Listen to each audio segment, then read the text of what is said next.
यम वर्म वरुणेन्द्र रुद्र मरुतो स्तुवन्ति दिव्य तवै वेर्दै सङ्गपदो घरम पनि सधैँ गार्हन्त्यम सामगा ध्यानावति तथगतेन मनसा पश्यन्त्यम योगिनो यस्यान्तं न विदुसुरासुरगणा देवाय तस्मै नमः श्रीमचन्दन चर्चित जलपू शुक्लाम्बरा मल्लिका मालालङ्कृत कुण्डला पर्विलसन्मुक्तली शोभिता सर्वज्ञान निदान पुस्तक धरा रुद्राक्षी माला धरा वाग्देवी वदनाम बुझे वसतु मे त्रैलोक माता चिरम मूकं करोति अचलं पंगुं लङ्घयते गिरिं यत्कृपातमं वन्दे परमानन्दमाधवं नमो भगवते तस्मै व्यासाय मिततेजसे श्रीप्रसादाध्याक्षामि नारायण कथामिमाम् नारायणं नमस्कृत्य नरं चैव नरोत्तमं देवीं सरस्वतीं व्यासं ततो जयमुदीरयेत् हरि हरि।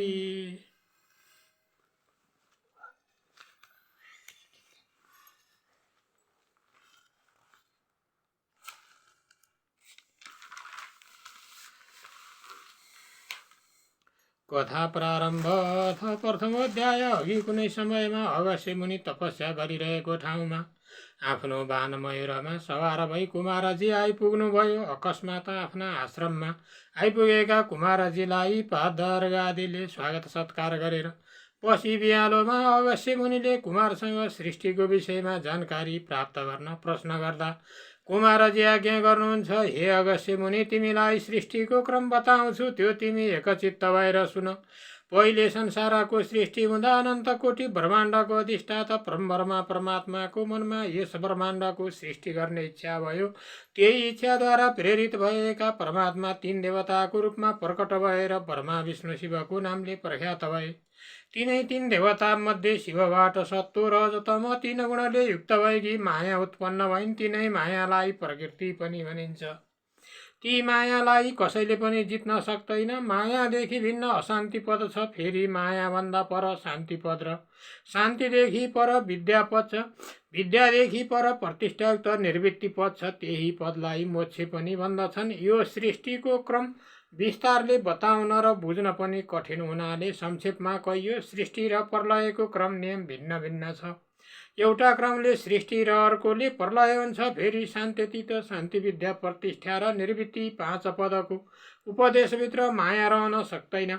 जुन अव्यक्त छ त्यो मायादेखि पर रहने आत्मामा विद्यमान एवं अधिष्ठित छ। जीव अज्ञानी र प्रकृति जड हुनाले सम्पूर्ण परमाणु अचेतन छन्। कारणले नै कार्य हुन्छ। अत जगतका अधिष्ठाताको इच्छा बिना केही हुन सक्दैन। यो कुरा सबै शास्त्रले स्वीकार गरेका छन्। तापनि वेदान्त शास्त्रमा सबैको गति पुग्न नसक्ने हुनाले सबैलाई निश्चय हुन सक्दैन। अनि जन्म मरण नछुटेर त्यसैभित्रको सुख दुःखको अनुभव गर्ने जीवद्वारा यो संसार चक्र चलिरहेछ। यस सृष्टिको क्रम कल्पकल्पको भेदले भिन्न भिन्न देखिने हुँदा एउटा पदम कल्पको मात्र वर्णन गरिन्छ। ध्यानपूर्वक सुन। सृष्टिकर्ता ब्रह्मा, पालन गर्ने विष्णु र संहार गर्ने शिव हुन्। विष्णु र शिवका आयुको कुनै अवधि वा प्रमाण छैन। ब्रह्माको 100 वर्षलाई परमायु भन्दछन्। ब्रह्माको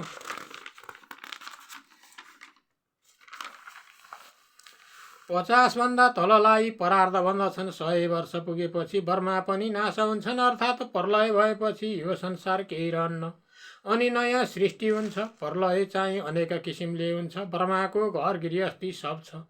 उनले बस्ने थानको नाम सत्यलोक हो। ब्रह्माले पनि खानु सुत्नु पर्दछ। ब्रह्माको प्रातःकाल हुँदा सृष्टि गर्दछन्। तिनको एक दिनमै सत्य त्रेता द्वापर कली चारै युग घुम्दछन्। रात परेपछि प्रलय गर्दछन्। यस किसिमले दिन रात बितेर ब्रह्माको 100 वर्ष पुगेपछि महाप्रलय हुन्छ। त्यो महाप्रलय भएपछि पहिले जस्तै रजो गुणयुक्त ब्रह्मा उत्पन्न गराएर सृष्टि गर्नको निम्ति अहङ्कार पञ्चमहाभूत ज्ञानेन्द्रिय मन बुद्धि पञ्चतन मात्र शब्द स्पर्श रूप र रसगन्धले युक्त भएको एउटा अन्डा पन्छीको फूल जस्तो बन्दछ। त्यो डल्लो ब्रह्म हुनाले त्यसलाई ब्रह्माण्ड भन्दछन्। त्यही अण्ड दुई भाग भएर फुटेपछि एक भागको प्रकृति र अर्को भागको पुरुष बन्दछ। त्यसैबाट सृष्टि गर्दा चतुर्मुखी ब्रह्मा भएर पालन गर्दा अनन्तमूर्ति विष्णु संहार गर्दा पञ्चमुखी रुद्र भई सारा सृष्टिको कार्य गर्दछन्। जसको इच्छाले त्यस अण्डको उत्पत्ति हुन्छ। त्यस परमब्रह्म परमात्मालाई त्रिगुणातीत चतुर्व्यूह अनादि प्रजापति हिरण्य गर्भ भन्दछन्। सुमेरु पर्वत समुद्रको बीचमा सम्पूर्ण जीव गर्भाशयमा बालक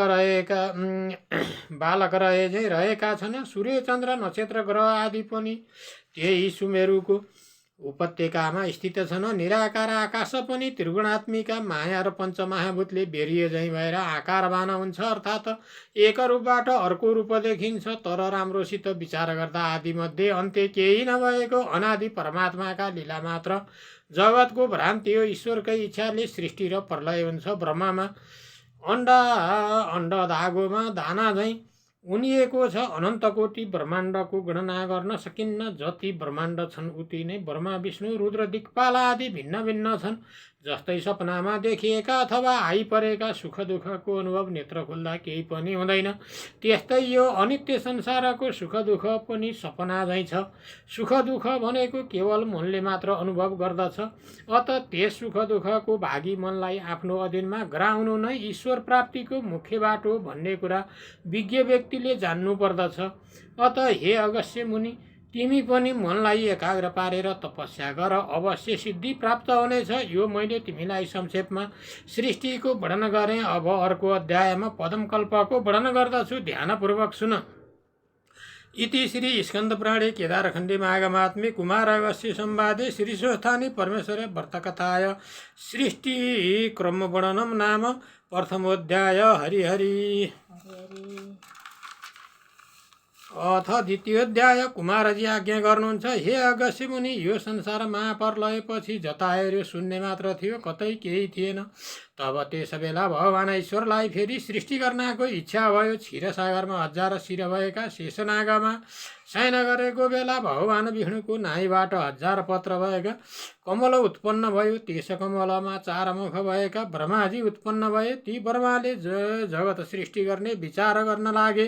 त्यसै बखत भगवान विष्णुको कान चिलाएर केही बेरपछि औलो हाली कान कन्याए कानेगुजी आयो, त्यसलाई फाले। त्यो कानेगुजीबाट मधु र कैटभ बन्ने 2 दैत्य जन्मे। ती महापराक्रमी हुनाले कहाँ के छ भनेर खोज्दै जाँदा ब्रह्मा बसेको कमलको डाँठनिर पुगी यो के रहेछ भनेर हेरे। 4 मुख भएका ब्रह्माजीलाई देखेर यसलाई खसाल्नु पर्यो भनेर खुब बल गरेर हल्लाए।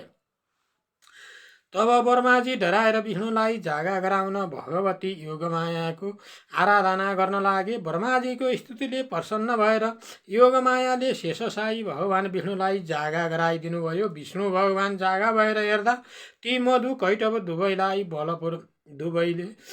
बलपूर्वक कमलको नाल समाई चैत वैशाखको उरीले रुख हल्लाए झैँ हल्लाइरहेका देखे। यस्तो देखेपछि तिनीहरूलाई यो काम नगर भनेर भने विष्णुका वचन बाण हाने झैँ लागेर कमलको नाल छाडी विष्णुलाई नै समाउन दगुरे।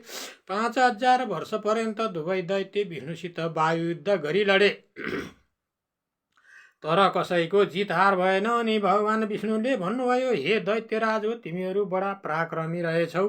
तिम्रो पराक्रमले म बहुत प्रसन्न भएँ। अब जे इच्छा छ त्यो वरदान माग। यस्तो कुरा विष्णुको सुनेपछि मधु कैटभ भन्छन्, हे विष्णु, यो संसारमा निर्दोले बलवानलाई के दिन सक्छ? सक्दैन। दिने त बलवानले हो। हामी अझै अहिलेसम्म लडाइँमा थाकेका छैनौँ। तिमी थाकिसकेका छौ। थाकेका व्यक्तिले के देउला र हामी के पाउला? बरु तिमीलाई केही इच्छा भए हामीसित माग, दिन्छौँ भने। यस्तो अहङ्कारले भरिएको दैत्यका वचन सुनेर विष्णु भन्नुहुन्छ, हे वीरहो, मलाई वरदान दिने सामर्थ्य भए प्रतिज्ञा वाचा गर। यस्तो कुरा सुनेर गर्व सेखीले भरिएका ती दैत्यहरू भन्दछन्, हे विष्णु, तिमीले मागेको हामी अवश्य दिनेछौँ, यसमा फरक पर्ने छैन भने।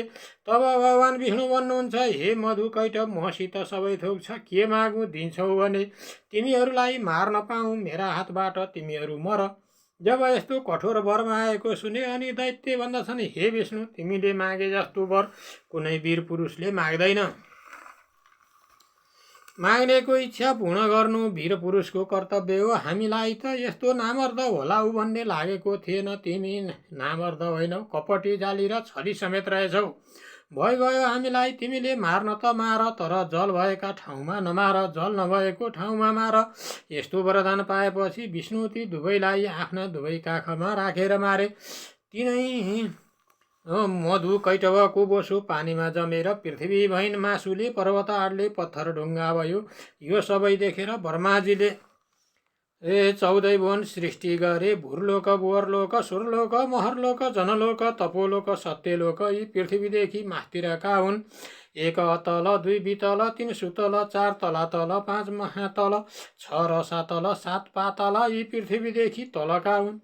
यसपछि 7 दितको सृष्टि गरे। जम्बूद्वीप, कुशद्वीप, प्लक्षद्वीप, साल्मली द्वीप, क्रौचद्वीप, शाकद्वीप, पुष्करद्वीप अनि 7 समुद्र पनि सृष्टि गरे। इक्षुर शोध समुद्र, सुरोध समुद्र, घृतोद समुद्र, क्षीरोद समुद्र, दधिमण्डोद समुद्र, शुद्धोद समुद्र, छारोद समुद्र। जम्बूद्वीपलाई छारोद समुद्रले बेरेको छ, त्यहाँ अग्निन्द्र नाम गरेका राजाले राज्य गर्दछन्। प्लक्षद्वीपलाई इक्षुर शोध समुद्रले बेरेको छ, त्यहाँ इद्मजिह्न नाम गरेका राजा राज्य गर्दछन्। साल्मली द्वीपलाई सुरोध समुद्रले बेरेको छ, त्यहाँ यज्ञबाहु नाम गरेका राजा राज्य गर्दछन्। कुशद्वीपलाई घृतोद समुद्रले बेरेको छ, त्यहाँ हिरण्यरेता नाम गरेका राजा राज्य गर्दछन्। क्रौचद्वीपलाई क्षीरोद समुद्रले बेरेको छ, त्यहाँ धृतपिष्ट नाम गरेका राजा राज्य गर्दछन्। शाकद्वीपलाई दधिमण्डोद समुद्रले बेरेको छ, त्यहाँ मेधातिथि नाम गरेका राजा राज्य गर्दछन्। पुष्करद्वीपलाई शुद्धोदक समुद्रले बेरेको छ, त्यहाँ वैतिहोत्र नाम गरेका राजा राज्य गर्दछन्। जम्बूद्वीपमा 9 खण्ड छन्, तीमध्ये भरतखण्डमा रहेको हुनाले यस देशको नाम भारत रह्यो। समुद्रद्वीप सृष्टि गरिसकेपछि पर्वत सृष्टि गर्नुभयो। कुन कुन भने सुमेरु पर्वत, कैलाश पर्वत, गान्धमदन पर्वत, हिमालय पर्वत, त्रिकुट पर्वत, चित्रकूट पर्वत, चन्द्रान्तक पर्वत, चन्द्रकूट पर्वत 4 लाख योजना विस्तार भएको।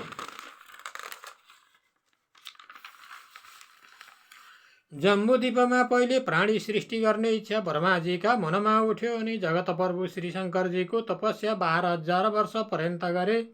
त्यस कठोर तपस्यादेखि खुसी भएर शिव दर्शन दिएर भन्नुभयो, हे ब्रह्मा, तिम्रो के इच्छा छ भन। यस्तो वचन सुनेपछि ब्रह्माजीले नाना उपचारले पहिले पूजा गरी स्तुति गर्न थाले। हे परमेश्वर, तपाईँ कस्ता भने आफ्नो मायाले चराचर सृष्टि गरी पालना गर्दै संहार गर्ने, मायादेखि पर रहेका परबाट मायामा डुबे जस्ता यस्ता हजुरलाई कोटि कोटि नमस्कार छ। फेरि एक मूर्तिबाट ब्रह्मा विष्णु रुद्र 3 मूर्ति भई 3 कर्म लिई लोकको रक्षा गर्ने यस्ता हजुरलाई कोटि कोटि नमस्कार छ। सम्पूर्ण जगतका मालिक सर्वव्यापी सर्वात्मा यस्ता तपाईँलाई कोटि कोटि नमस्कार छ। हे नाथ, हे ईश्वर, हजुरको महिमा वर्णन गर्न कसैले पनि सकेका छैनन् भने म कसरी सकौँला। हजुरका दयाले भुवनलोक पर्वत समुद्रहरू सृष्टि गरे। अब प्राणी सृष्टि गर्ने इच्छा भएकोले आराधना गरेको हुँ। हे देव, प्राणी सृष्टि गर्न सक्ने वरदान पाऊँ। यस्तो ब्रह्माको बिन्ती सुनि महादेव भन्नुहुन्छ, हे देवताहरूमा श्रेष्ठ भएका ब्रह्माजी, तिमीले प्राणी सृष्टि गरी सृष्टिकर्ता कहलाए भन्ने वरदान दिनुभयो। ब्रह्माजी मनमा हर्षित भएकाले परिक्रमा गरी महादेवलाई साष्टाङ्ग प्रणाम गरी सृष्टि गर्न भनेर सुमेरु पर्वतमा जानुभयो। त्यस पर्वतका टाकुरामा बसी ब्रह्मलोक, उमालोक, शिवलोक, विष्णुलोक, स्कन्दलोक, स्वर्गलोक आदि सृष्टि गरे। सुमेरु पर्वतको उत्तर दिशामा अलङ्कापुरी, पूर्व दिशामा ऐरावती, दक्षिण दिशामा हेमपुरी, पश्चिम दिशामा श्रद्धावती, ईशान गोडामा यशोमती, नैऋत्य गोडामा कृष्णावती, वायव्य गोडामा गन्धावती, आग्नेय गोडामा शुद्धावती सृष्टि गरिसकेर सावधान भई मनले चिताउने बित्तिकै नै 100 ऋषि उत्पन्न भए। ती मध्ये जेठा कश्यप थिए। अगस्त्य ऋषि भन्नुहुन्छ, हे कुमारजी, तिम्रा यो वचन रूपी अमृत मेरा कान रूपी जिब्रोले बराबर अरू पनि पिउने इच्छा गर्दैछु। अत यति कुरा त सुने। अब दैत्य देवता मनुष्यहरू सृष्टि भएको कुरा सुन्ने इच्छा छ। यस्तो स्नेहले परिपूर्ण भएको श्रद्धायुक्त वचन सुनेर कुमारजी आज्ञा गर्नुहुन्छ। हे अगस्त्य मुनि, कश्यप ऋषिका 13वटी स्त्री थिए। तिनको नाउँ दिति, अदिति, धनु, कारा, घोडा, सिहिका, क्रोधा, प्राधा, बलिष्ठ, विनता, कपिला, कद्रु, मोनु। सबैभन्दा जेठी दितिका सन्तान दैत्य बनिन्छन्। तिनका गर्भदेखि हिरण्याक्ष, हिरण्यकश्यपु आदि दैत्य जन्मे। अदितिका सन्तान देवता गइन्छन्। तिनका गर्भदेखि इन्द्र, चन्द्र, सूर्य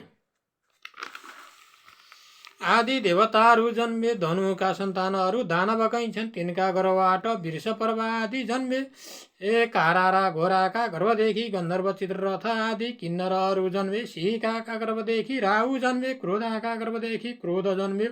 प्रादाका गर्भदेखि रम्भा तिलोत्तमा उर्वशी आदि अप्सरा जन्मे। बलिष्ठका गर्भदेखि पन्छीहरू जन्मे। कोइली मयूर डाँफे मुनिया जुरेली रानी चरी धोबी निलुइचे आदि। विनिताका गर्भदेखि अरुण गरुडहरू जन्मे। कपिलाका गर्भदेखि चार पाउ हुने पशुहरू जन्मे। गाई बाख्रा बाघ भालु घोडा हात्ती घोरल थारल खरायो जरायो आदि। कद्रुका गर्भदेखि नाग जाति जन्मे। कर्कटक शेष अनन्त वासुकी कुली र तक्षकहरू। मनुका गर्भदेखि मनुष्यहरू जन्मे। यसपछि यिनीहरूलाई खान दिन धान जौ इत्यादि अन्नहरू पनि सृष्टि गरे। यो कथा संक्षेपमा पनि संक्षेपले सुनाए, किनभने अरू पुराणहरूमा पनि सृष्टि कर्मले उत्पत्तिको वर्णन छ। तिमीले सुनेको पनि होला। अब के कुरा सुन्नको इच्छा छ भन। यस्तो कुमारजीको कुरा सुनेपछि अगस्त्य मुनि भन्नुहुन्छ, कुन कुन लोकमा को छन्, दिक्पालहरू कसरी भए, अब यो कुरा आज्ञा होस्। कुमारजी आज्ञा गर्नुहुन्छ, हे अगस्त्य मुनि सुन। सत्य लोकमा ब्रह्माजी हुनुहुन्छ। स्कन्द लोकमा म छु। कैलाश पर्वतमा शिवजी हुनुहुन्छ। धुम्र लोकमा धुम्रकेतुहरू छन्। वैकुण्ठमा भगवान विष्णु बस्नुहुन्छ। नैऋत्य भुवनमा धेरै ऋषिहरू छन्। यो भुवनको कुरा भयो। अब दिक्पाल भएको कुरा भन्दछु सुन। वामन भगवानका दाजु इन्द्रले हिमालय पर्वतमा गएर कष्टले शङ्करजीको तपस्या गरे। त्यस तपस्यादेखि प्रसन्न भएर भगवान आशुतोषले दर्शन दिएर इन्द्रलाई भन्नुभयो, हे इन्द्र, तिम्रो तपस्या देखेर म खुसी भएँ। तिमी पूर्व दिशाको मालिक र अमरावतीको अधिपति भयो भन्ने वरदान दिनुभयो। कश्यपका छोरा अग्निले पनि इन्द्रले गरे झैँ कठोर तपस्या गरे। शिव खुसी भएर आग्नेय दिशाको अधिपति बनाई शुद्धावतीको राज्य दिनुभयो। यमले त्यसै गरी तपस्या गरेर शङ्कर भगवान खुसी भएर दक्षिण दिशाको मालिक तुल्याई पाप धर्मको विवेचना गरी दण्ड दिने काम सुम्पी हेमपुरीको अधिपति गराइदिए। निऋतिले पनि शङ्कर खुसी पार्न कैलाशमा तपस्या गरे। शम्भुले निऋत्य गुणको मालिक तुल्याई किहणावतीको अधिपत्व दिएर पठाए। वरुणले घोर कष्टका साथ तपस्या गरे। पार्वतीपति खुसी भएर पश्चिम दिशा र श्रद्धावतीको अधिपति गराइदिए। दितिका 49 छोराहरूले सामूहिक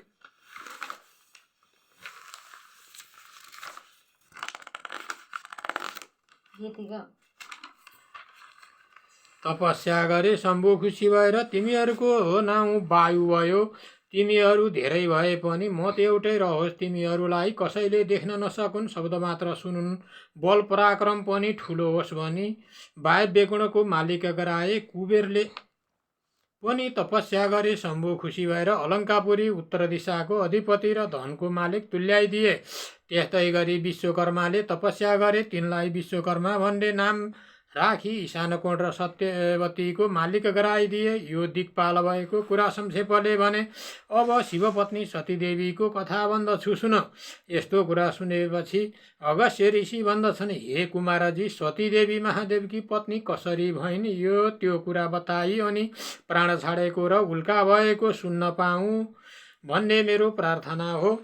कुमारजी आज्ञा गर्नुहुन्छ। अष्ट प्रजापति मध्ये सबैभन्दा जेठा दक्ष नामका प्रजापति थिए। तिनकी बिरणी नाम गरेकी पति परायणा पतिव्रता स्त्री थिइन्।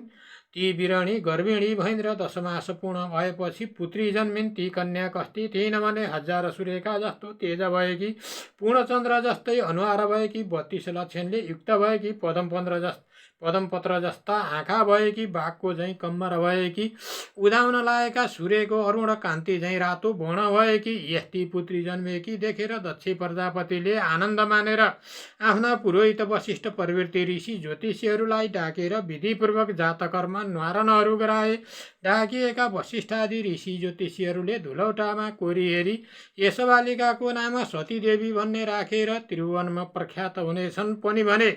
दक्ष प्रजापतिले श्रद्धापूर्वक भोजन गराएर दक्षिणादि प्रणाम गरी बिदा दिएपछि ऋषिहरू पनि आफ्ना आफ्ना कुटीमा गए। इति श्री स्कन्दपुराणे केदारखण्डे माघमाहात्म्ये कुमारागस्त्य संवादे श्री स्वस्थानी परमेश्वर व्रतकथाय सतीदेवी उत्पत्ति वर्णनम नाम द्वितीयोऽध्याय। हरि हरि।